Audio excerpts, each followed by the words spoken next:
ಈ video Sunday ಮಾರ್ನಿಂಗ್ದಾಗಿರುತ್ತೆ. ನಾವು ಮೇಲ್ಗಡೆ ಮನೆಗೆ ಹೋಗ್ತಾ ಇದ್ದೆ, ಯಾಕಂದರೆ ಎಮ್ಮೆಗೆ ಹುಷಾರಿತ್ತಿಲ್ಲ, ಎಮ್ಮೆ ಕರು ಹಾಕಿತ್ತಂತ ಹೇಳಿ. ಅದಕ್ಕೋಸ್ಕರ 3 ಡೇಸ್ ಇಂಜೆಕ್ಷನ್ ಹಾಕಿಸ್ಬೇಕಂತೇಳಿ ಡಾಕ್ಟ್ರು ಬಂದಿದ್ರು. ಅದಕ್ಕೆ ಎಮ್ಮೆಗೆ ಇಂಜೆಕ್ಷನ್ ಹಾಕ್ಸೋಕ್ಕೆ ಅಂತ ಮೇಲೆ ಹೋಗಿದ್ದು. ಹಾಗೆ ಹಸುನೆಲ್ಲ ಆಚೆ ಕಟ್ಟಾಕ್ಬಿಟ್ಟು ಹಂಗೆ ಅಲ್ಲಿ ತಪ್ಪೆ ಎಲ್ಲ ಇತ್ತು, ಅದನ್ನೆಲ್ಲ ಬಾಚಾಕ್ಬಿಡೋಣ ಪಾಪ, ಅದನ್ನ ಮತ್ತೆ ಒಬ್ಬರಿಗೆ ರಿಸ್ಕ್ ಆಗುತ್ತೆ ಅಂತೇಳಿ ತಪ್ಪೆ ಎಲ್ಲ ಬಾಚಾಕಿ ಎಲ್ಲ ತಗೊಂಡೋಗ್ಬಿಟ್ಟು ಹೊಲಕ್ಕೆ ಹಾಕ್ಬರೋಣ ಅಂತೇಳಿ ಬರ್ತಾ ಇದ್ದೆ. ನಾನು ತಪ್ಪೆ ಬಾಚೋದು ನೋಡಿ ಹಿಂಗೆ ಮಾಡೋಣ ಅನ್ಕೊಂಡಿದ್ದೀನಿ. ಕಾವ್ಯ ಹೊಸ ಸಾಕೋದು ಹಿಂಗೆ ವೀಡಿಯೋ ಮಾಡೋದು, ಪ್ರಮೋಷನ್ ಮಾಡಿ ಬಿಡೋದು ಮಾಡೋದು ಅಂದ್ಕೊಂಡಿದ್ದೀನಿ.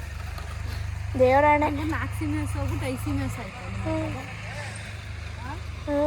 ಅಷ್ಟರಲ್ಲಿ ನಮ್ಮ ಅತ್ತೆನೇ ಬಂದರು. ನಮ್ಮ ಅತ್ತೆನೇ ಒರೆಸಿ ನಾನೇ ತಗೊಂಡೋಗಿ ಹಾಕ್ಬರ್ತೀನಿ ಅಂತ ಹೇಳ್ಬಿಟ್ಟು ಹೊತ್ಕೊಂಡು ಹೋದೆ. ಹಂಗೆ ಎಳ್ಳೀರು ಕುಡ್ಕೊಂಬರೋಣ ಅಂತೇಳಿ ತೋಟದ ಹತ್ರ.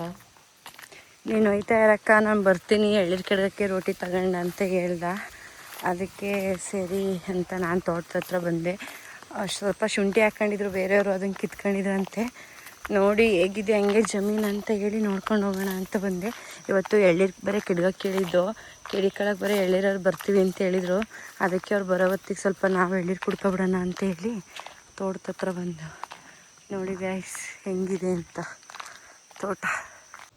ನಾನು ತೋಟದ ಹತ್ರ ಹೋದೆ. ಅಷ್ಟೊತ್ತಿಗೆ ಎಳ್ಳೀರು ಕಿಡಿಕಳಕ್ಕೆ ಅಂತ ಹೇಳಿದ್ದು. ಇವತ್ತು ಅವ್ರು ಎಳ್ಳೀರು ಕಿಡ್ಗೋರು ಬಂದು ಎಳ್ಳೀರನ್ನ ಕಿಡುಕ್ತಿದ್ರು. ನಿಜಕ್ಕೂ ಜೀವನ ಎಷ್ಟು ಕಷ್ಟ ಅಲ್ವಾ ಗೈಸ್. ಒಂದು ಚೂರು ಸ್ಕಿಡ್ ಆಯಿತು ಏನಾರು ಆಯಿತು ಅಂದರೆ ನಮ್ಮ ಜೀವದ ಮೇಲೆ ನಮಗೆ ಇದಿರಲ್ಲ. ಆದರೆ ಇವರು ಅಷ್ಟು ರಿಸ್ಕ್ ಎಲ್ಲ ತೊಗೊಂಡು ಪಾಪ ಎಳ್ಳೀರನ್ನ ಕಿಡಿಕೊಂಡ್ರು. ಜಾಸ್ತಿ ಏನು ಬಿದ್ದಿರಲಿಲ್ಲ, ಸ್ವಲ್ಪನೇ ಇತ್ತಂತ ಹೇಳಿ ಕೊಟ್ಬಿಟ್ಟು ನಾವೇನೇ ಎಳ್ಳೀರನ್ನ. ನಾನು ಮೇಲೆ ನೋಡ್ತಿದ್ರೆ ನಮ್ಮ ಮೈದು ವೀಡಿಯೋ ಮಾಡ್ತಿದ್ದೆ. ಫಸ್ಟು ನಾನೇ ಕುಡಿತೀನಿ ಅಂತ ಅವನೇ ಕುಡಿದ್ಬಿಟ್ಟ. ಎತ್ತದನು ಕೆಳಗೆ ಕೇಳಿಸ್ಲಿಲ್ಲ ಗೈಸ್, ಅದು ಫುಲ್ ಖಾಲಿ ಆಗೋವರೆಗೂ. ಸರಿ ಆಯಿತು, ನೀನು ಕುಡ್ದೆ ಆಯಿತು, ಈಗ ನಾನು ಕುಡಿತೀನಿ ಅಂತೇಳಿ ನಾನು ಕುಡಿಯೋಕ್ಕೆ ಶುರು ಮಾಡಿದೆ.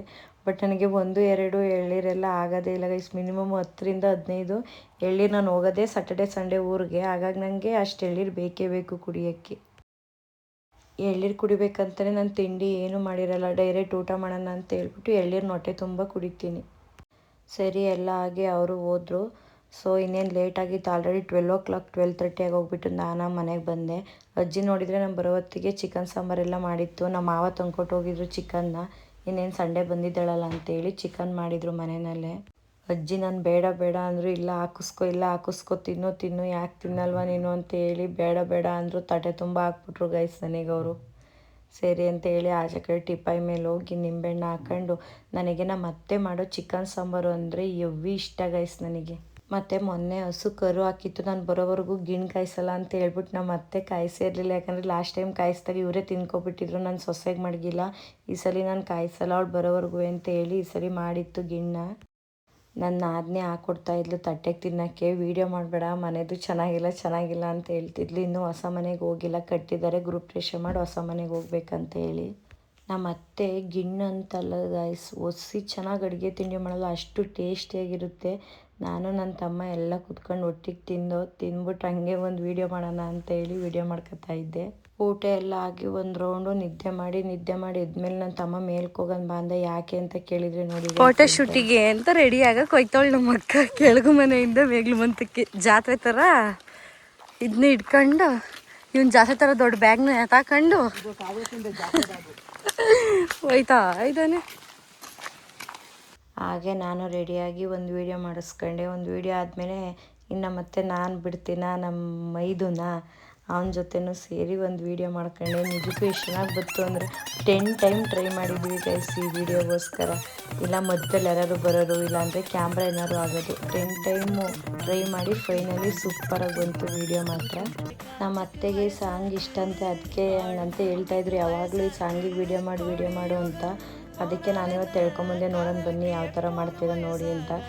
ನಿಜಕ್ಕೂ ನಮ್ಮ ಅತ್ತೆ ಎಷ್ಟು ಚೆನ್ನಾಗಿ ಡ್ಯಾನ್ಸ್ ಮಾಡ್ತಾರೆ ಗೊತ್ತಾ ಗೈಸ್. ನೈಟ್ ಇಕ್ಕಿದ್ದು ನಾನು ಬರಲ್ಲ ಅಂತೀರ, ಆದರೆ ನಾನೇ ಕರ್ಕೊಂಬಂದೆ ಫೋರ್ಸ್ ಮಾಡಿ. ಟೈಮ್ ಹೋಗಿದ್ದೆ ಗೊತ್ತಾಗಿಲ್ಲ. ವೀಡಿಯೋ ಮಾಡ್ತಾ ಹಾಲು ಕರಿಬೇಕಿತ್ತು, ಅದಕ್ಕೆ ಹಸುನೆಲ್ಲ ಒಳಗಡೆ ತಗೊಂಡೋಗಿ ನಮ್ಮ ಅತ್ತೆ ಕಟ್ಟಾಕಿ ಕೊಡ್ತೆ. ಯಾಕಂದರೆ ನಮ್ಮ ಅತ್ತೆನ ಬಿಟ್ಟರೆ ಯಾರನ್ನೂ ಕೂಡೋದೇ ಇಲ್ಲ ಹಾಲು ಕರಿಯೋಕ್ಕೆ ಹಸು. ಹಾಗೆ ನಮ್ಮ 5 ಹತ್ರ ಮಾತಾಡ್ಕೊಂಡು ಕೂತಿದ್ದೆ. ಇವತ್ತಿನ ವೀಡಿಯೋ ಇಷ್ಟ ಆಗಿತ್ತು ಗೈಸ್. ನಾಳೆ ಮತ್ತೆ ಬೆಂಗಳೂರಿಗೆ ಹೋಗಬೇಕು, 5:30ಗೆ ಬಸ್ ಇದೆ, ಇಲ್ಲಿಂದನೇ ಡೈರೆಕ್ಟ್ ಬ್ಯಾಂಗ್ಳೂರಿಗೆ.